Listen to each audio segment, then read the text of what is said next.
Hey guys, welcome back to my channel. In today's video, I'm going to show you how to fix Google Wallet not working. If the Google Wallet is not opening, not paying, or your card isn't working, don't worry.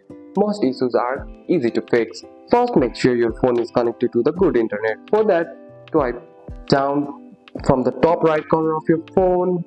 It will open the control center. From here, you can switch between Wi-Fi and mobile data to see what solves the problem. Sometimes the issue is just a temporary glitch. Restart your phone and open the Google Wallet again. Or you can go to the App Store. In the search bar, type Google Wallet and see if there is an update available.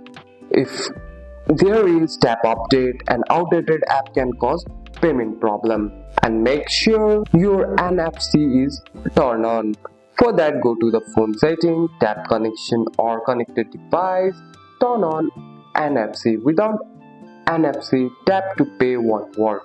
And that's it. That's all for today's video, guys. If you found this video helpful, drop a like and subscribe for more videos. Thanks for watching. See you in the next one.